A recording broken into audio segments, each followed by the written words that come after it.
before kids, I had this perception of like, oh, you know what? I'm going to be super productive because I'll just be like up more. I'll be like up and around. I'll be up early. Maybe I'll get up and I'll work out early. Right. And then it happens. You're like, oh, I'm very tired.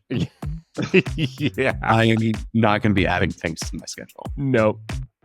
Welcome to Startup Dad, the podcast where we dive deep into the lives of dads who are also leaders in the world of startups and business. I'm your host, Adam Fishman. In today's conversation, I sat down with Rob Schutz. Rob is a serial entrepreneur and the co-founder of multi-billion-dollar online health company, Row, and the domain name services company, Snagged. He's also an investor, along with me, in the 20 Growth Fund. He's a husband and the father of 2 kids. In our conversation today, we spoke about how to set a good example for your kids in how you treat others, not putting too much pressure on yourself to have hard and fast rules and systems for your kids, and adjusting your life to be more present with them. We covered some of the emotions and feelings that he went through when becoming a dad, the most surprising aspects of fatherhood, and the difference between the relationship he wants his kids to have with technology versus social media. We also got some new questions into our rapid fire lightning round. I hope you enjoyed today's conversation with Rob Schutz.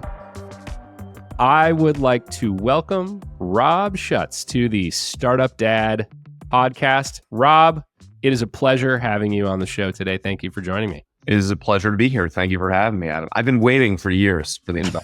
It was very gratifying. Well, there is a long line to get into the Startup Dad I podcast. can only imagine. I can only imagine.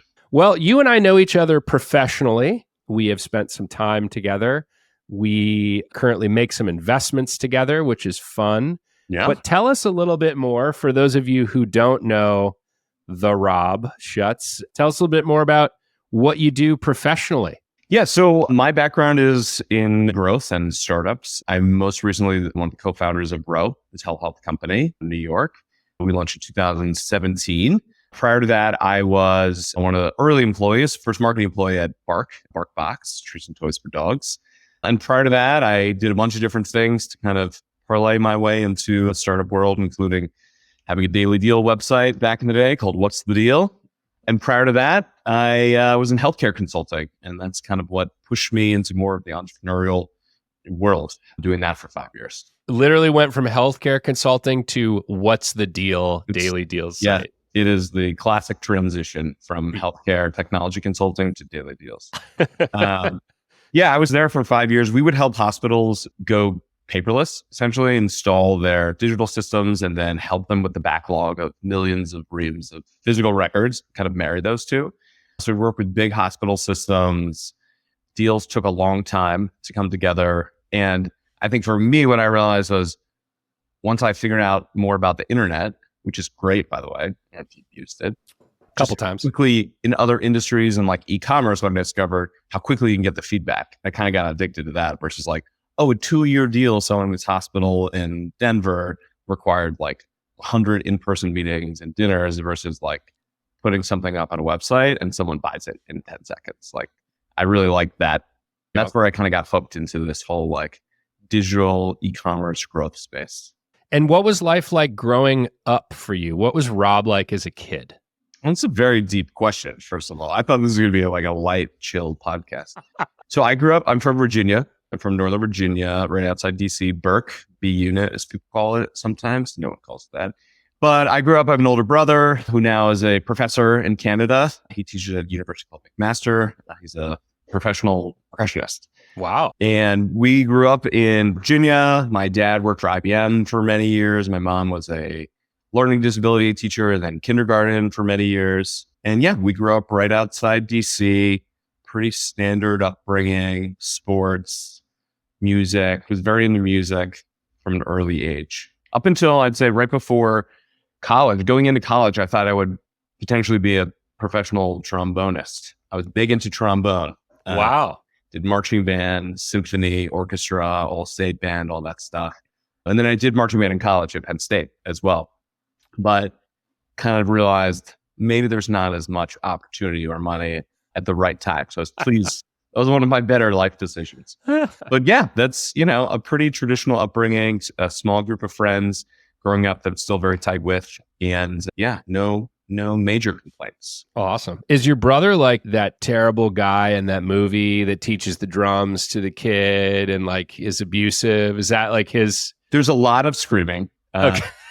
No, he is a very kind man. He has many degrees from many universities. He eventually kind of combined technology and psychology and percussion. And so he teaches called music cognition up at McMaster. It's kind of this combination of how your brain interprets noises and sounds. And he also helps run the percussion studio up there. Whoa. So he's one of the few people that got all these music degrees and actually makes money from it. Yeah, wow. Very impressive. That's very cool. Well, I can tell you how my brain interprets people pounding on the drums, but is it positive?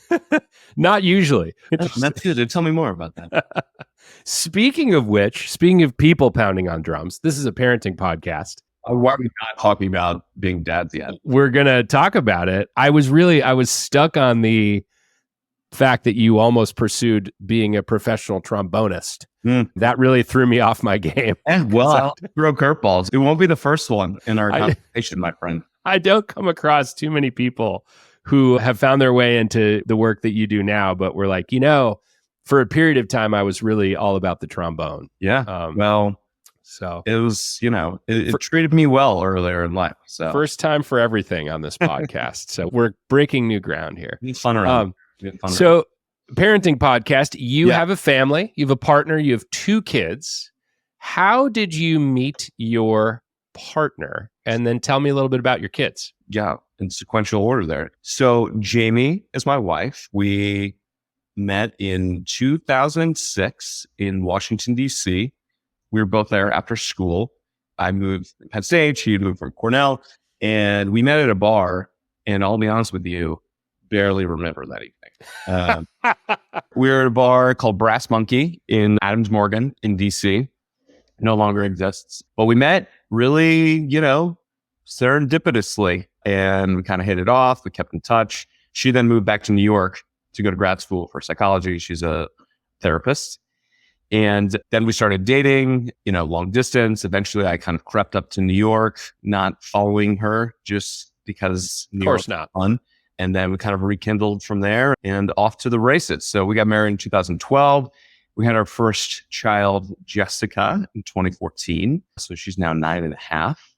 And Ryan, 2017, who's now 7. So we've got a bunch of grown-ups living with us. Okay. Yeah. Your oldest is about the same age as my youngest, but we also have the girl boy. I assume is Ryan is a boy. Yes.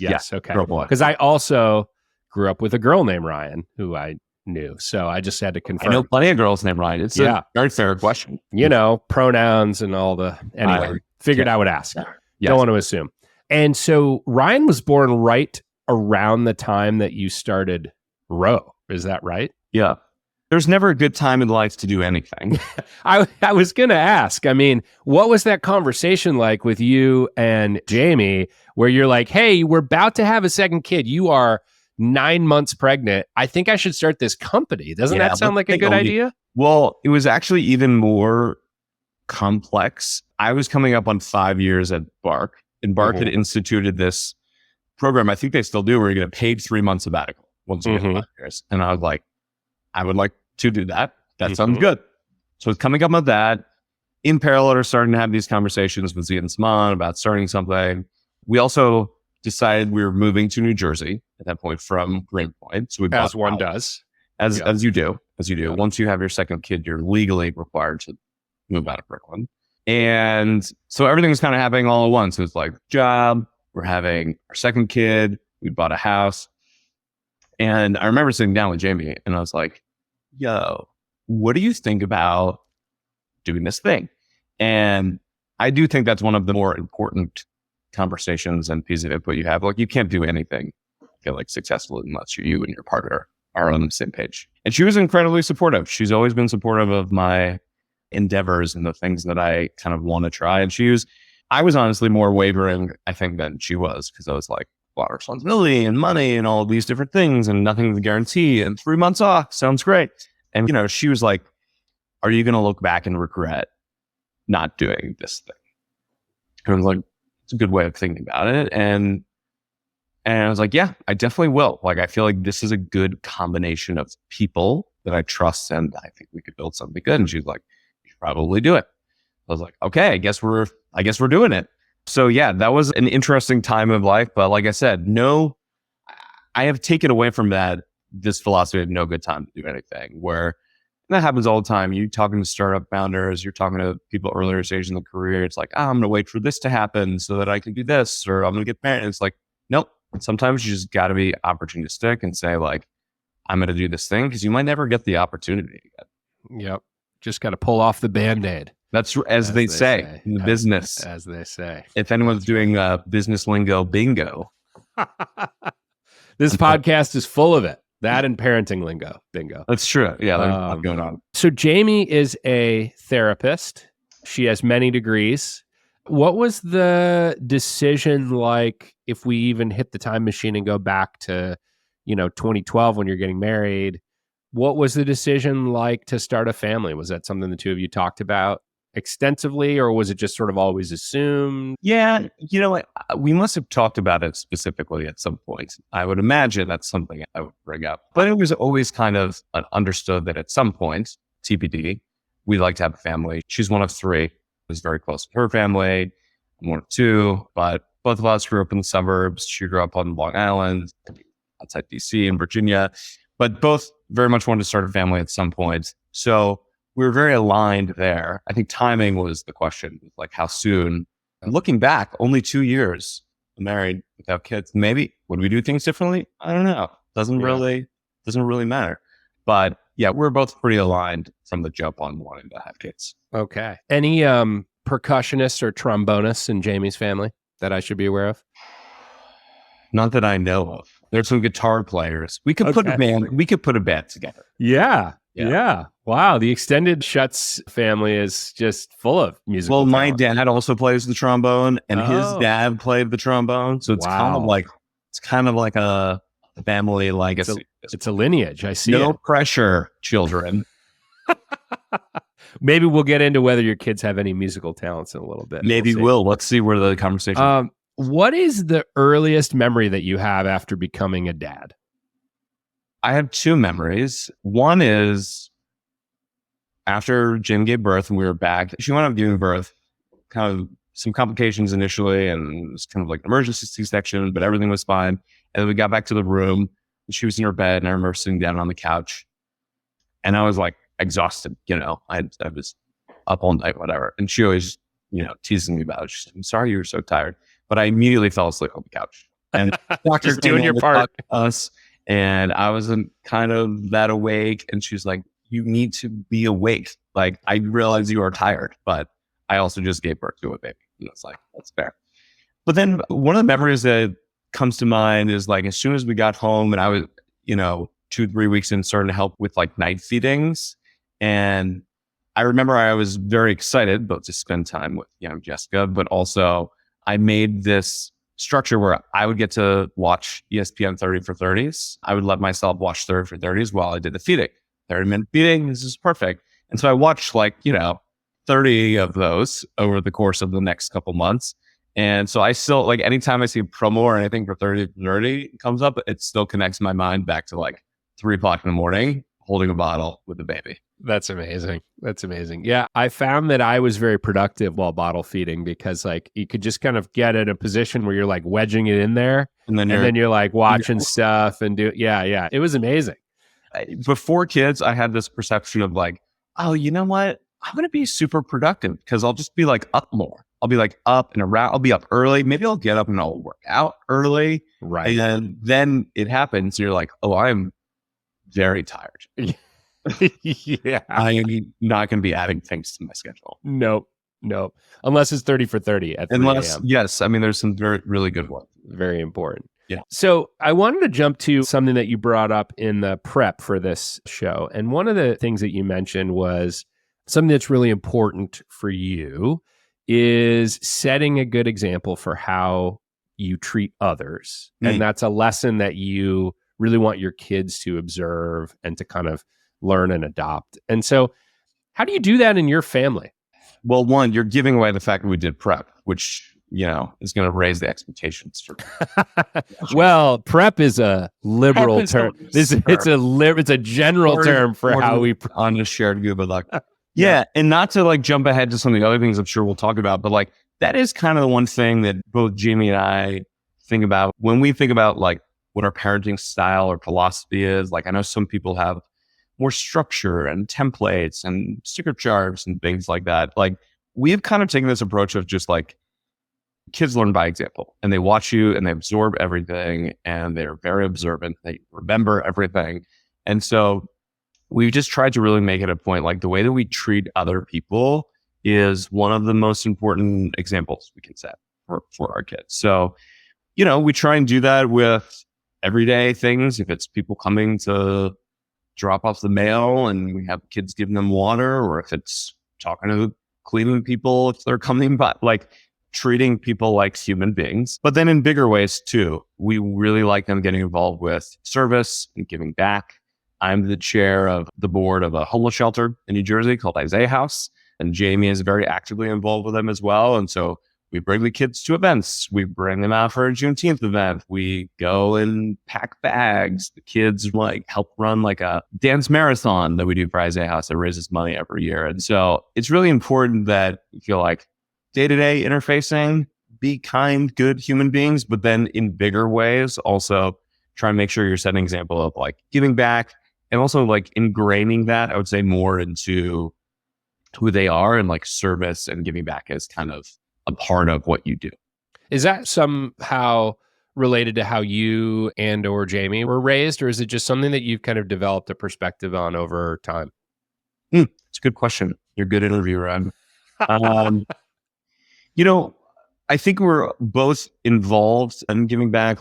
I'm Jewish, my synagogue, we always did, mitzvah projects, giving back, homeless shelters, etc. So we're always involved. I think a lot of the kind of donating time was probably more revolved around our religious school or synagogue at the time, and probably true for Jamie as well. Although she did more Habitat for Humanity, and she did a lot with animals as well. So I think it was part of growing up, but I think what we also like is having something that's ours and is a bit more specific. And we were thoughtful about it. I would say there's one thing we actually spent time sitting down, researching, thinking about from a parenting and partnership perspective is we want to do something that we want to go a little bit more all in on than kind of spreading it around a bunch of different stuff. And so we had actually it was Jessica, our daughter, she did a lemonade stand 5-6 years ago, and she wanted to give it to folks who didn't have homes. And so Jamie found this organization, Isaiah House, sent a check to them for $200, and we got a note back from the executive director who was so kind. She was so complimentary to our daughter, and we realized this would be a good one to just lean into. A lot of times these things are kind of sitting in front of you. You just need to grab the opportunity. So that was one where we said, let's go meet them. Let's spend time. Let's get involved. Let's join the board. Let's see what we can do to help. And, it's been a really gratifying experience for us. And then hopefully also, planting that seed for the kids as well. I love that. It's a great story too. So I wanted to switch gears for a second and talk about, you don't talk to a lot of dads and hear them go immediately to the feelings or the emotions that come up when they have kids. The first time, the second time, it's just not a topic that dads discuss very often. Yeah. Feelings in general. Exactly. Feelings in general. And so I'm curious to hear from you. What are some of the emotions that arose for you as kids came into your life? Yeah. I remember how exciting it was where you go into the hospital without kids and you leave and you're like a family. And that was an amazing feeling. I remember also almost getting pulled over on the way home to turn down a one-way street, but I feel like I had a good excuse. It's we're a new family. Yeah, it was super exciting, and I think a lot of people go through the same thing where you're really excited, and then it kind of hits you where oh, it's on now, right? It's there's the initial jolt of dopamine you get from welcoming a new family member, and then you're have to care for this child. And so I think there's that piece, and then piece that I find I probably talk more about this part with dads than like the emotional piece. But what I found really interesting and I didn't anticipate was just kind of like the dynamic change with you and your partner. Everyone goes through it, especially first kid, where it's like, you think the difference is now with a kid, but the difference is like you now both have different jobs and expectations, and like you have to clearly communicate about those things. And people are probably going to get pissed off with each other a bit more. And then like, you know, your default is changing, or you could like work out or take a nap or, you know, play a video game. Like you don't have that type of time available anymore. So I thought that was a really interesting shift that I wasn't anticipating. It was like amazing having the kid. There's of course the work that goes along with it, the emotional joy and drain that comes along from like supporting a new human. But then there's also just like the partner piece, and adjusting to your new roles can take some time. And it just wasn't something I was thinking about. Yeah. I don't know if you went through anything similar. Oh, for sure. I think we all do. I have this sense now, even though my kids are older and a bit more independent, I always have this feeling if I'm doing something, like if I'm like watching Netflix, or I used to play video games a lot when I was younger, definitely don't do that now. If I were to ever do that again, I'd always have this feeling of like, is there something else I should be doing right now with my Well, there's something else that your wife thinks you should be doing. That's right. And she's not wrong. Never wrong. There's definitely that like lingering guilt of like, I should be doing this stuff, or I should be putting the lights up in the kids' room, or I should be fixing, you know, that bee's nest that's outside my house. But it's also that balance too, where you have to have some time to breathe, because if you don't, you know, it's hard to sustain. You know, I recently took out a wasp's nest that was outside the house, you know, at like 20 paces with one of those sprays that they have. I felt very accomplished in my... I have one, I mentioned that because I literally have one outside of my window, and I called a guy this morning, but I told Jamie, I was like, maybe I could do that. She was like, call the guy. Call the guy. Well, you've given me hope. How did you do it? We don't have to do things, but like, how did you it was a paper wasp's nest, and they have these sprays that you just you can stand literally 20 feet away, and you just nail the thing, and it's just like, keep spraying. And so I did it, and I like, no one else was around, and I did it.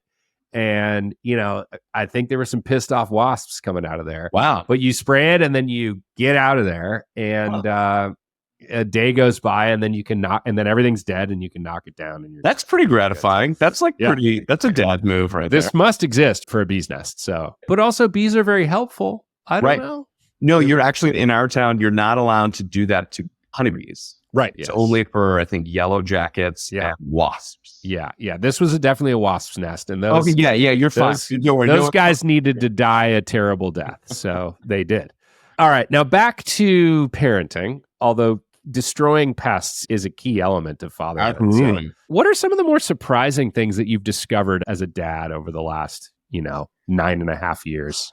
I think one of the surprising things, and it just came up the other day, was how much kids remember, and like just the smallest little things that are throwaway details, how much that can stick with them. Like my daughter, we saw her at camp yesterday. She's at sleepaway camp for the first time. Fun. 7 weeks. Yeah. It's pretty crazy.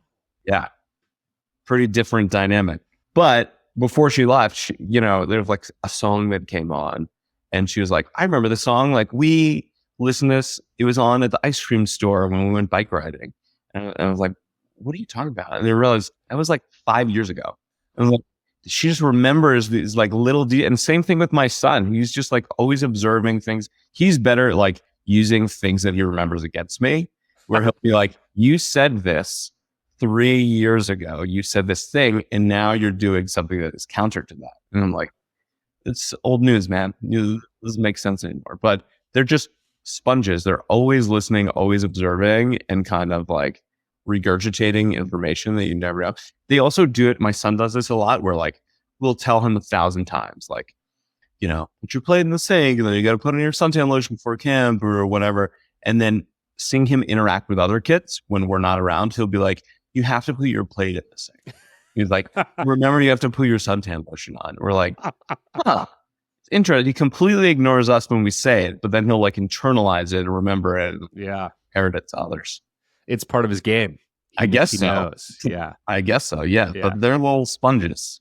That they are. I remember one time I picked up a pan on the stove that had a metal handle. It was like a cast iron and it had been in the oven. And I'd used an oven mitt to take it out and put it on the stove. And then I was distracted, whatever. And so I grabbed it and I ended up dropping it on the floor because I like burned my hand. Oh my God. And my kids were, I was fine. Like, it was not serious. We weren't calling the fire department or anything. But my son remembered, he was really little, like 2, 3, something. He remembered that incident for years afterwards. He would be like, Dad, do you remember when you burned your hand on the pan on the stove? You remember when you hurt yourself with the pan? And I was like, yes, I do. Yes. But you remember it even more. So anyway, kids do. They remember everything. I was making him a pancake. I flipped the pancake. Like, I'm a pretty good pancake flipper. Okay. But he was like, remember that time you dropped the pancake? And I was like, dude, that was one time 4 years ago. I'm like 199 out of 200, but he always comes back to that one.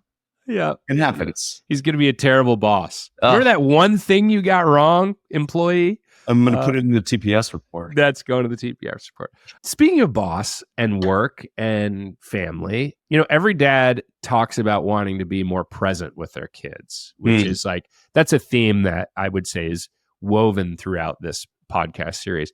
What does being present look like for you? And I'm especially curious because, your second kid was born as your startup Row was being born. Yeah. And so, how did you prioritize that? Or what does presence mean for you? I'll give you the raw answer here. I don't think that I'm the best example of always being present, or I haven't always been throughout my career. I think especially early on with young kids commuting back and forth to New Jersey, starting the company, like, there was days where the kids would be asleep when I left and they'd be asleep when I got home and you wouldn't see them, and that was not good. I think in my world now, and for context, I stepped back from Row about 2 years ago. So I'm doing a variety of things. I'm doing consulting. I'm doing the nonprofit work. I also have a domain acquisition business called Snagged, which I'm sure you'll want to talk about later. We're going to link to that in the show notes for sure, because it's so fun. Got to get that SEO juice.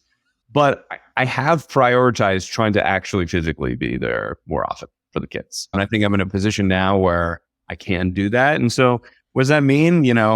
Like I mentioned, my daughter's at summer camp right now, so I'm not like super present for her. I do write her a letter every day.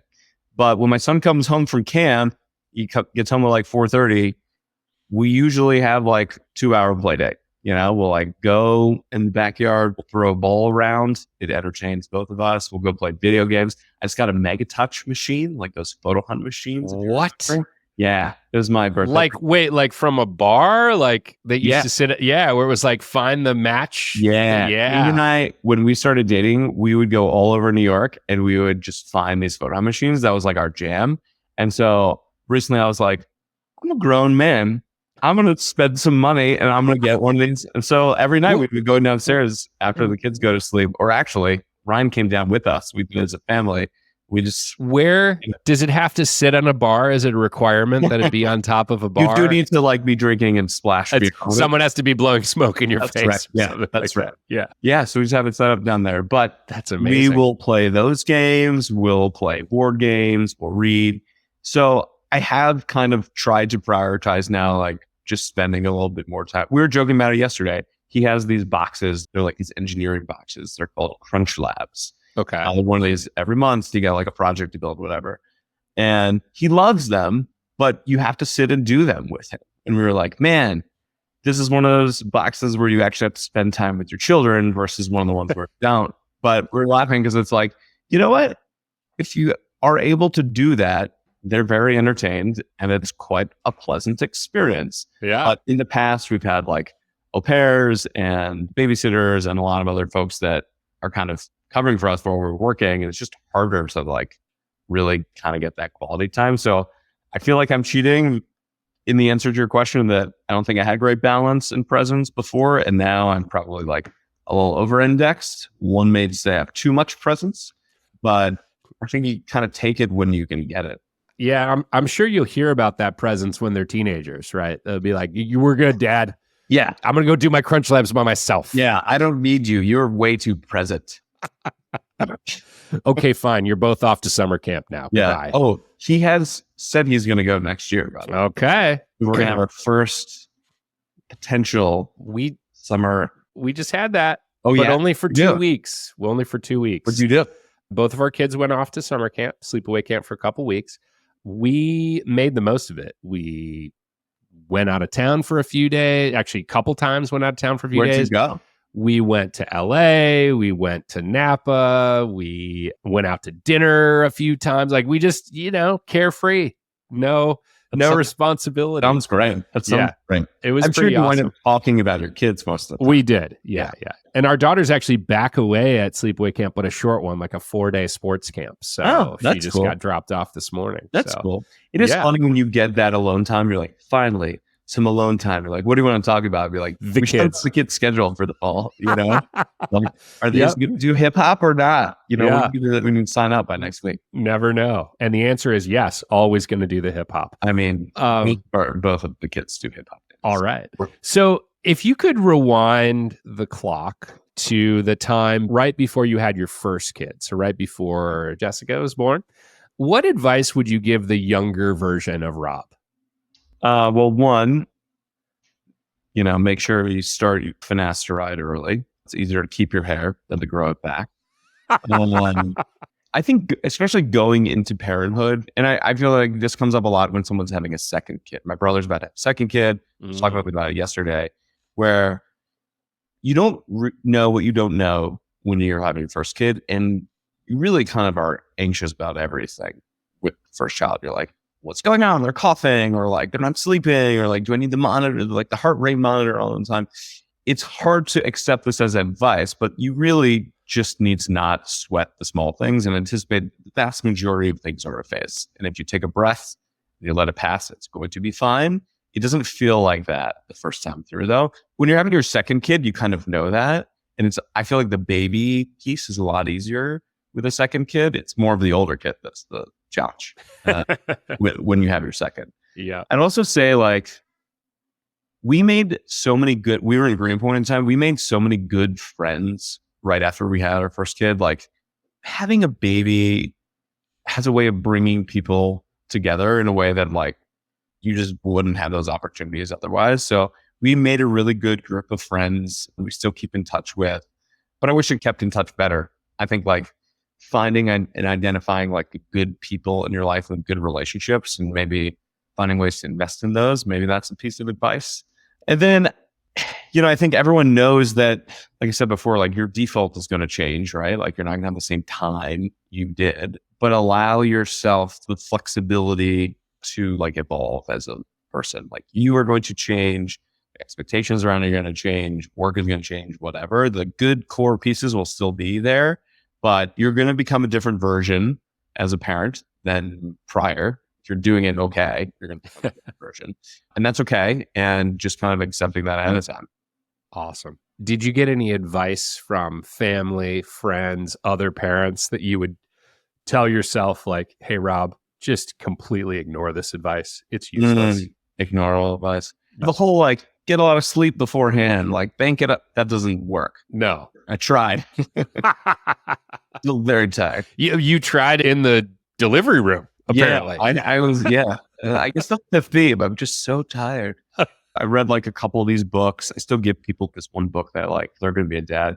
But I think for me, like, the focus on your partner is a good one. And, like, just investing in that relationship, whatever it is. Like, I have a trainer and he comes over, he just had a baby. And I tell him, I was like, dude, just get your wife flowers on the way home. Like, you will never go wrong being overly kind to your partner at that period in life. It may not actually make that much of a difference, but, like, little points here and there, I think those add up. And I think also, if your partner, if it's your wife, giving birth, whatever, like, it's tough. That's a tough emotional, hormonal moment for them as well. And so additional support, I'm sure, always appreciated. Yeah.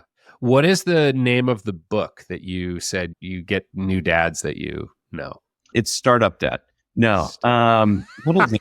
Someday I'll write a book. You should, based on all the things. It's called Be Prepared. It's pretty funny. It's like a funny illustrated book that it doesn't take itself too seriously. So cool. I'm going to write that one down. We'll link to it. Yeah. Oh yeah. Gotta get that Amazon affiliate revenue. There are no affiliate links in the show notes, but maybe I should. I don't know. I mean, you get $1. I could get a whole $1. Yeah. Speaking of books, we get all the Amazon affiliate revenue. What is your favorite book to read to your kids? There's a book. It's a BJ Novak book. You probably know the book with no words. We own this book. Yes. Yeah, it's a good book. Every time we read it, I'm like surprised because I'm like, it's very simple. There's a book with no pictures, but it's just funny and they love it. And they're like, oh, Boo Boo Butt. There's like a hippo named Boo Boo Butt. And they just laugh and they think it's so funny. It's actually heartening, I feel like, where it's like, you could just write something that is funny for that demo and they actually enjoy it. But both kids love that book still to this day. All right. BJ Novak, the book with no pictures. Okay. We'll link to that one too. I'm going to rack it up this episode. Have you developed any particular frameworks or guardrails for parenting? Another fine question, Adam. Another fine question. I've done this before. Yeah, you've done one or two of these. As I mentioned before, like we are not great at that game. We have tried. We have tried a couple different things. We have like sticker charts for helping with chores. For a while, like picking breakfast was a big challenge where we'd be trying to get them out the door and they wouldn't pick. We'd be screaming at them. So we started doing like a chart of breakfast that they get to decide beforehand. We tried rewards for certain tasks. I bribed my daughter to learn multiplication tables by getting her a Barbie. We've tried a bunch of different things, but honestly, we don't have a hard and fast system. We go back and forth where we're like, we should be doing like, here's your chore list, and then you earn an allowance. And I've looked at green light and, like cards and all of that. Yeah. Kind of have never really found something that has stuck. I'm curious, do you? It's a good question. I've done this before. I think we're in the somewhat similar boat, which is like, I also think things work for moments in time. Yes. Like tactics and tools and frameworks that work when your kid is 6 don't work anymore when your kid is 6.5. And so you're kind of constantly evolving. So I find that there are moments for us in transition times, like, hey, it's the end of the summer and we're going back to school, or we're coming back from spring break or something, where we have to kind of put some things in place so that the kids are like, oh yeah, living in normal society requires doing these things again. Right. But in times of transition, I think that's a good call. Yeah. It requires a little bit extra oomph. But I think the other piece of it, and you hit on this with like, it's hard to stick with this stuff as parents. It takes a lot of time. Like if you want to do the sticker chart and enforce that and like do all the and you want to do that consistently for an extended period of time, like that's a lot of work as a parent. Yeah. And if you already have a job, 2 jobs and other things, just keeping your children alive and fed and things like that, like sometimes, that falls by the wayside. Is there a business opportunity here? Stickerchart.com and we just like create these different chore and there might be. Do you know a guy who can buy domain names? I do. It might not be a good business idea, but it's a business idea. No, we'll try it. I would love to offload parenting to a startup, to a VC-backed startup. To an AI who just reminds your kids to do things. Oh, that's a good call. AI would be a great parent. Yep. AI would be a great parent. There's a movie there somewhere. So I get it on the frameworks and things like that. I think this is related to my next question, which is, one of the things that you've talked about is this idea that parents put a lot of pressure on themselves to have hard and fast rules and systems and things like that. And I think your approach with Jamie is, let's not put as much pressure on ourselves. And so, how have you come to that conclusion, or sort of how have you found that balance of like, we can't be completely laissez-faire parents, but also we can't be so, helicoptery and rule-based that it feels like a police state in our house. Yeah. Look, I think honest answer is a work in progress, right? Like, I think most people, if they're being honest, will tell you they're trying to figure it out as they go. I think one thing we try to do is just be complimentary as partners. Like, if somebody doesn't fucking have it that day, other person picks it up. You know, Yep. it's like we also try hard, not always, but to not like criticize each other on the parenting. That is just a losing effort all the way around, even if you're right or they're right or whatever, because parenting is hard and it is stressful and there's history. And, you know, you're just trying to kind of keep it together and keep things calm. So we try to be complimentary in that way. And if somebody needs help to kind of, this morning, for example, for whatever reason, I'm great at waking up my son usually. He was not having it. And he was like screaming at me and I hate you and all this. I don't know where he's coming from. Were you sure you weren't in my household? I don't know. I wake up at all these random places. I think I was here. But Jamie kind of swooped in. She got him ready. I worked on breakfast. It's fine. You just try and avoid having things escalate too much. Yep. And then, yeah, I think it's really just that balance of trying to make sure you're setting a good example. You're not getting to the point where you're screaming at the kids. And we've gone through the like, there's the online classes on, you know, big feelings. You know, there's one called Big Feelings where it's talking about what they're going through and asking them questions and prompting them. And like, you try to do those things, but then in practicality, it's like, just eat the goddamn green beans, you know?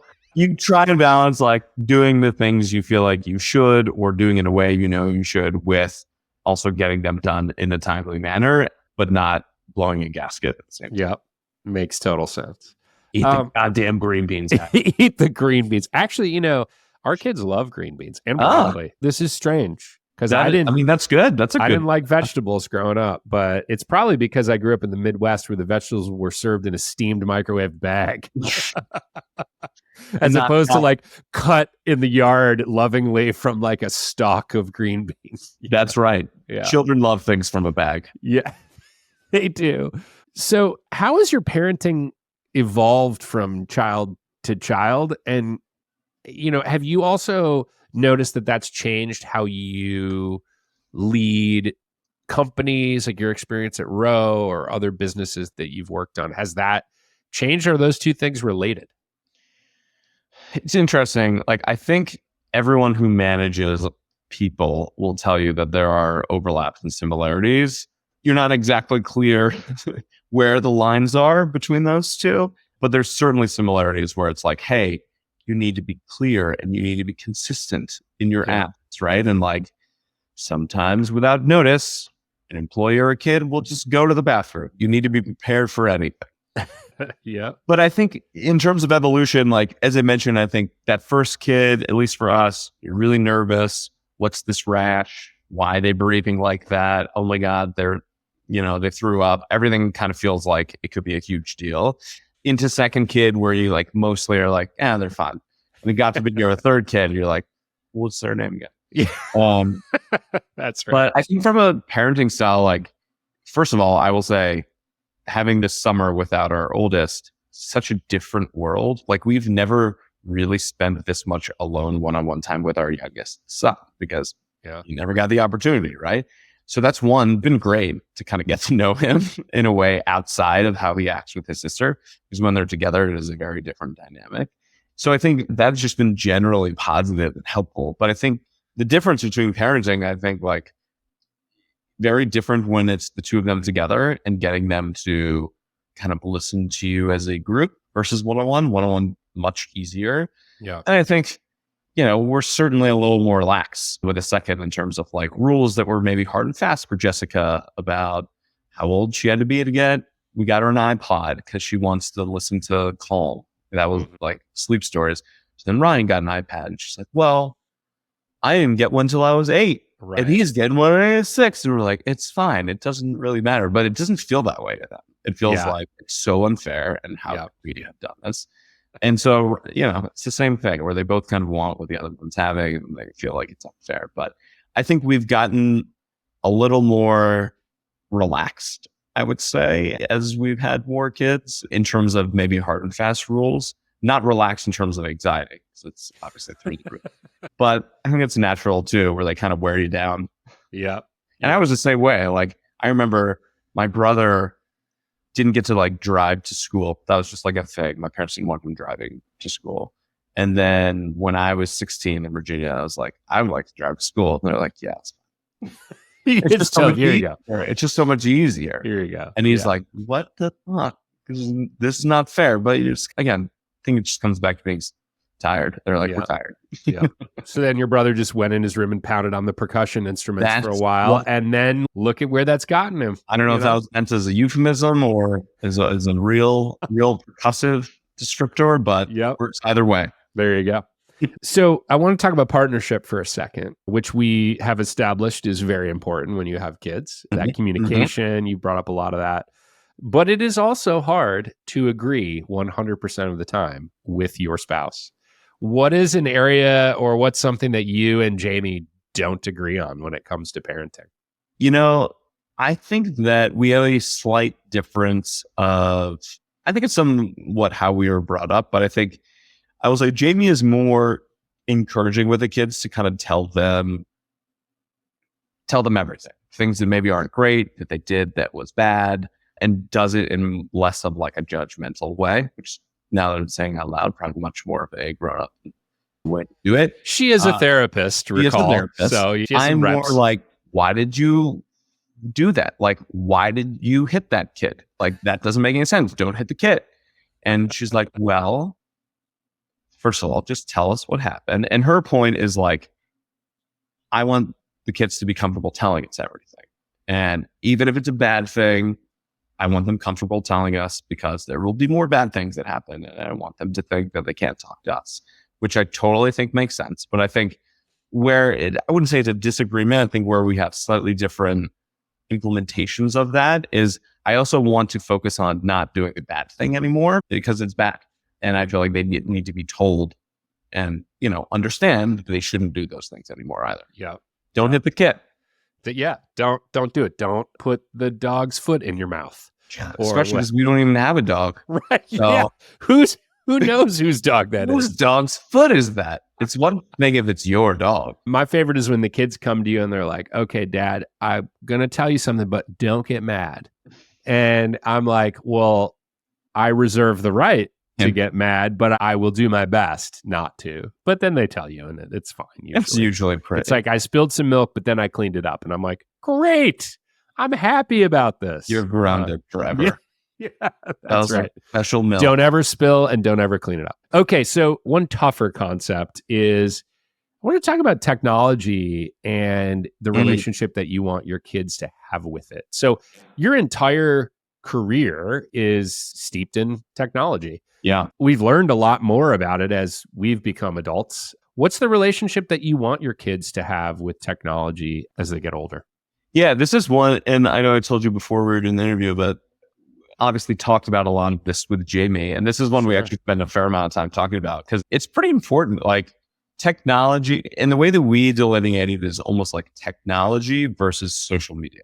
I think technology in general is great. There's a lot of good things. They can listen to their Alexa in their room. They can FaceTime with grandparents. Like it's amazing. I think for us where we don't have believe it or not, we don't have a hard and fast framework set aside, but where we are more concerned is just like the unbridled access to social media and Snapchat and TikTok. And, Jamie's a therapist. She mostly sees adolescents, teenagers, college kids, etc. And so I've heard a lot of just secondhand about the negative impacts of social, right? It's like, one, there's a lot of body issues. Everyone looks perfect. Everyone is happy. There's mental health and like, why is everyone happy? I don't feel happy all the time. Am I so abnormal?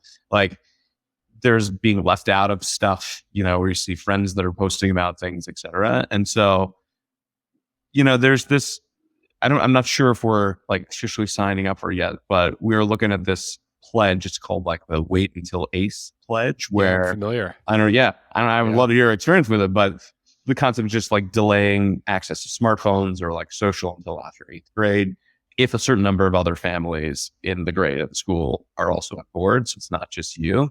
But I worry about that. Honestly, I think like wasn't meant, I don't think anyone planned this out, social in a way where they're like, this is how it'll impact kids. We're going to put safeguards in place. Like the incentives aren't really there for that to be done properly. And so we just want to be really cautious about introducing the kids to that. And we don't want them to be left out of stuff. We don't want them to be left on the sidelines and feel like because they don't have access to Snapchat, now they can't be with their friends.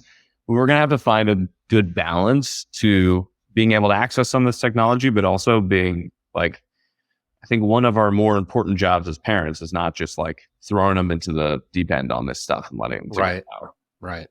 Yeah, I wouldn't say we have it figured out either. I do think that delaying is better. I think that there are ways that you can, ease kids into being connected without giving them, full access to the town square, for example. What do you guys do? Well, our kids are not quite old enough for social media. Our daughter has an Apple Watch, which we found very valuable. She can pay for things with it. We can call her in a pinch. Yeah, you know where she is. But that's kind of all that they really need for a while. And so we're going to definitely postpone the smartphone. I've read about maybe it's a good idea to postpone it until kind of like puberty happens because of all the developments and stuff that happen in that phase of life. But certainly waiting 8th grade, maybe a little bit older even than that. I don't know. But it is a collective action problem. It's challenging because once one kid has it, and some of them already do. Yeah. And you're not going to be able to keep everybody from having it. So it's like, tough balance to figure out. And honestly, I actually know there's a couple companies that are starting to explore this space as well. I think it's a fascinating space because it's like a real problem and no one really knows what the answer is. And you can't control many of the factors that are involved with it. So it'd be curious, but I agree with you. I think it's like let's kick that can as far down the road as we can and we'll see how they come out on the other side. Yeah. So we're getting close to our time and I do want to get into our rapid fire round. Oh, that's what the people are here for. So I wanted to end with what's a mistake that you think you've made as a dad? How much time do we have left? I think the mistakes that I think about are, I think there's like cute incident mistakes. And I think more broadly, like something that I've challenged with, I'm sure other people challenge with, but like, I'm just inconsistent. I'm inconsistent, especially when it comes to discipline, where it's like, you don't do this thing, you're not getting dessert, and then they don't do the thing or they drag their feet and they clearly are not abiding by what they should do. And then you end up giving in on it. Like, I do that way more often than I am proud of because it's easier and there's just less conflict. I don't think that teaches great lessons, but I wish I was more consistent with that stuff. Yeah. Consistency. All right. I like that. That's a good one to end on. Good lesson too. Oh, many good lessons here. I hope people are writing it down. I've taken extensive notes. Oh, yeah. Well, Otter.ai also might take some. Oh, yes. Link your affiliate link. Will do. I'll send this to Darius afterwards, who has been an early guest of the show. Oh, that's right. How can people follow along or be helpful to you in your journey? We have a GoFundMe. No. You can always just follow. I'm just at Rob on Twitter. You can always grab me there or email me hi@rob.com. Always available there. Or check out snagged.com, the domain acquisition website. Those are probably the best ways to hunt me down. Okay. I didn't know that you were at Rob on Twitter. That is impressive and a testament to snagged.com. Yeah. I feel like it's important. It's important for the business. You gotta walk the walk. Yeah. So. Right. All right. Well, are you ready for rapid fire? I'm sure. Let's do it live. All right. Here we go. Here are the rules. I ask you a question. You say the first thing that comes to mind, and then we move on. Judgment-free zone. It's dangerous. It's very dangerous. All right. Here we go. What is the most indispensable parenting product that you have ever purchased? iPad. What is the most useless parenting product that you've ever purchased? Let's say cloth diapers. Cloth diapers.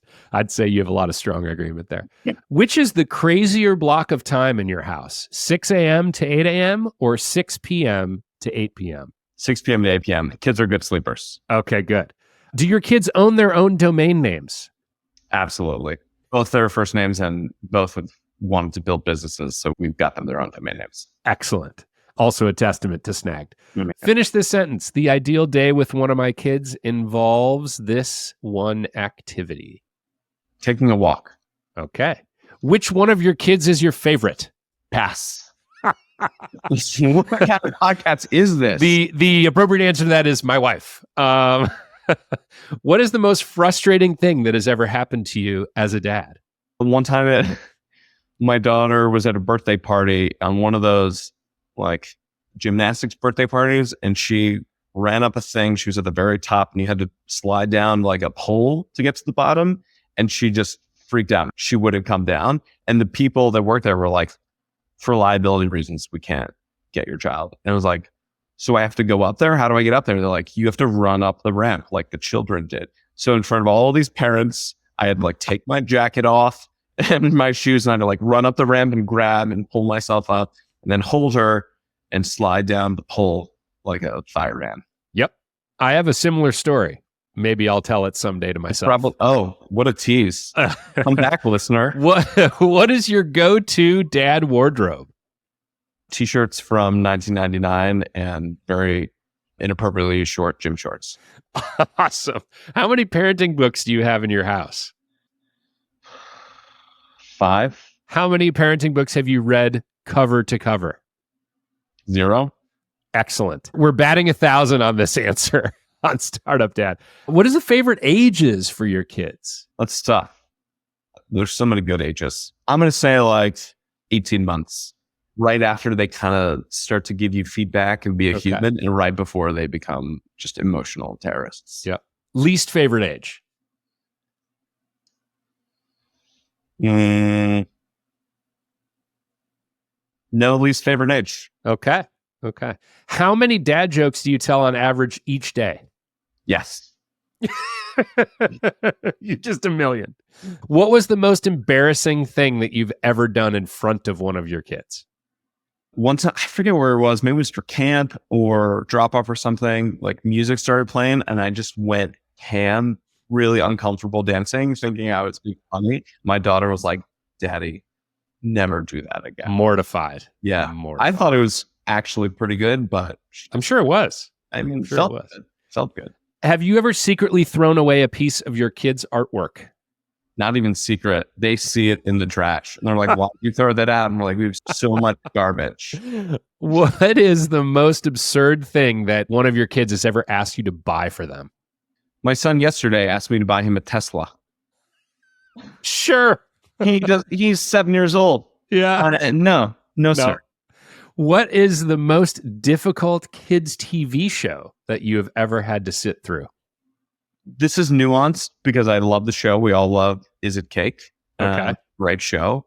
The difficult part was my son can sometimes be very emotionally captured by things that are going on. And he cried. He was crying because somebody got kicked off. And he was very sad about it. And we were all having fun and then very sad because he was sad that they were no Poor longer Ryan. fake. Poor Ryan. I mean, cuts deep. It does. Literally. Yes. What is your favorite kids movie? We just rewatched Mighty Ducks 1, and the kids are big fans of the Mighty Ducks franchise. Great film. As a hockey player, I'm a big fan. Knuckle Puck. Yep, the Knuckle Puck. It's a good one. What is the worst experience that you have ever had assembling a kid's toy or a piece of furniture? There's a lot there. I mean, some of these toys are so complicated. I had this one like princess like canopy toy that there was like, it comes in the box and there's 500 bars, there's like 500 bars and a canopy. And I was in the basement trying to put these things together for like 2 hours. We had company over. It was somebody's birthday. And then I came up and people were like, "Oh, is it done?" And it was not done. It was nowhere close to done. And I was ashamed. How long can a piece of food sit on the floor and you will still eat it? I would say depends on the food. And the deliciousness factor, but I think like 2 minutes. Okay. About cool. Right. What nostalgic movie can you just not wait to force your kids to watch?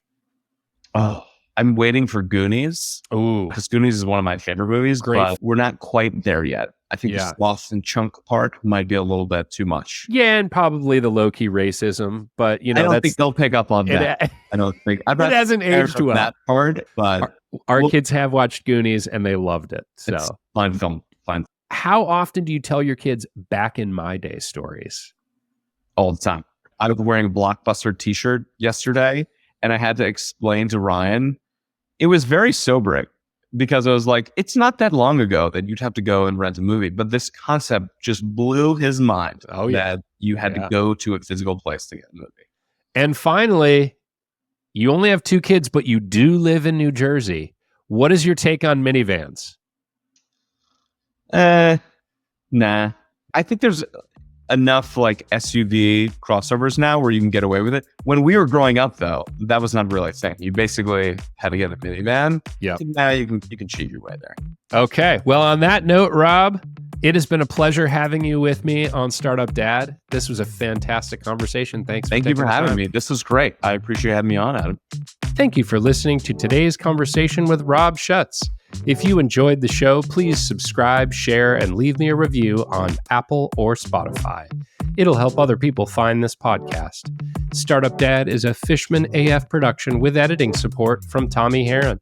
You could join a community of nearly 11,000 subscribers and stay up to date on my thoughts on growth, product, and parenting by subscribing to the Fishman AF newsletter at www.fishmanafnewsletter.com.